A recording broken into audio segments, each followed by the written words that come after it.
Hello everyone. In my last video, I talked about the Lagrangian of a system and the least action principle. So, continuing the lecture, today I would like to discuss about the derivation of the Euler's Lagrangian equation from the least action principle. So, we know that action is equal to this T1 to T2 L dt. Okay, it was discussed in my previous video. For action to be minimum, the variation of S, that is delta S, is written as T1 to T2. The variation would be here in T, that is delta L into dt. And for minimum, we know anything is minimum when it is 0. So it is 0. So this is the another form of least action principle, where the S and T, S and L are written in variation. Okay. The action principle is also known as the Hamilton's principle. This thing I am mentioning later because the Hamilton principle, I will discuss it again when I will start the Hamiltonian mechanics. Okay. So the action principle is also known as Hamiltonian principle or Hamilton's principle. So let us see the derivation of Euler's Lagrangian equation.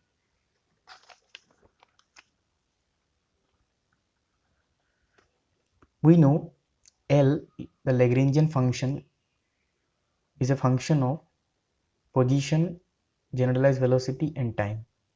So if I write the variation in L, it is written in the chain method such that del L, we have to get del L in both sides. This side is del L, we have to get del L in that side also. So how to write this? By using these functions. First, for qj, we will write del L by del qj. Again, I will write by del variation in qj, so that you can think like this. These things cancelled out and we get del L. In the second term, with respect to q dot j, then del L by del q dot j into del q dot j, so that it cancels out and I get del L. And the last one is del L by del t. So this term is creating some difference because I am not getting del L. Okay, so in order to get the Euler Lagrangian equation, I have to take a small consideration that if the Lagrangian does not depend on time explicitly, okay, let us see. If I take like this, if the Lagrangian is not dependent on time explicitly means it is not dependent on time, it is sure, then del L by del t is equal to 0. If I take this assumption, then let us see what can we derive the Euler's Lagrangian equation if this is the condition. So then what would happen? Del L would be, I have taken j equal to 1 to n as common, then this term plus this term. Okay, this thing is 0. Now putting del L from A in the Hamilton's principle or least action principle, that is delta S is equal to delta L dt is equal to 0. Limit is t1 to t2. So putting this delta L value here. Okay. So t1 to t2 delta L dt is equal to 0 is the Hamilton's principle or the least action principle. Then using that value delta L, after putting this delta L value, I have written separately again. Then t1 to t2, it is j1 to n del L by del qj dt, plus as the limit is in t, so it is dt. So t1 to t2 del L by del q dot j dt is equal to 0. Now to solve the Euler Lagrangian equation, I have to basically simplify this second integral. I have named this at I2.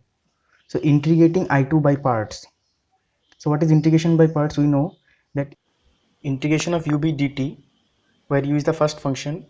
Okay, so u integration of v dt minus integration of bracket, that is the differentiation of the first function, then integration of v dt, then bracket close. Whatever the integration you get, we will integrate it again.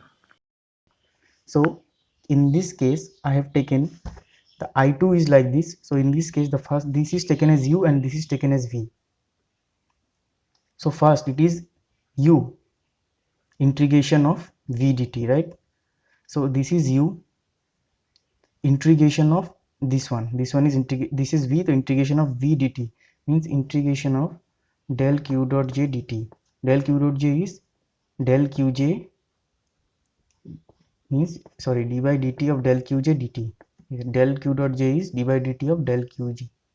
Okay, so d by dt of del qj dt. So dt dt will cancel out, you can think. So the d of something is del qj. So directly I have written, so this is the integration of v dt. This is the value.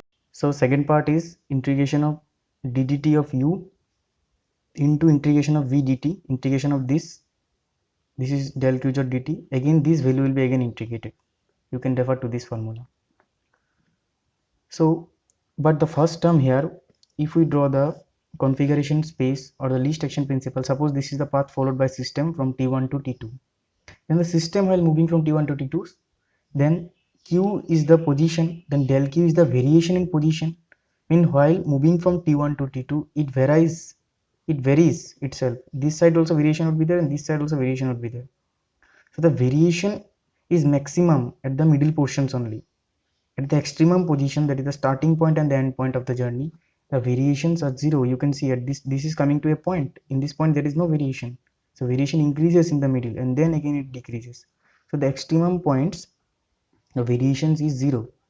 So if you solve this integral after putting the limits, so using this variation means del q is 0, means del q of something, anything you put, but in the extremum points, these are the limits in the extremum points, so this variation would be 0. I2 is reduced to this term. Okay, this term is this one, as this term is 0. So putting the value of I2 in B, putting this value of I2 in B, we put this value, you will see that the first term remains as it is, the second term is this. So if you rearrange them, then if I take minuses outside or common, then it will be first taken the summation outside and integration outside, as the limits are same, integration is same. So it will be d by dt of L. As I have taken minus common, this has to be plus, so this one minus. Or for this integration to be 0, this part must be 0. Okay, so this part is equal to 0. So this is the Euler's Lagrangian equation from the Hamilton's principle. So I hope you have understood this video. If anything is unclear to you, you can comment in the comment section below. And in my next video, I will be solving problems like simple pendulum, Atwood machine, etc., and how to approach the Lagrangian questions. Thank you.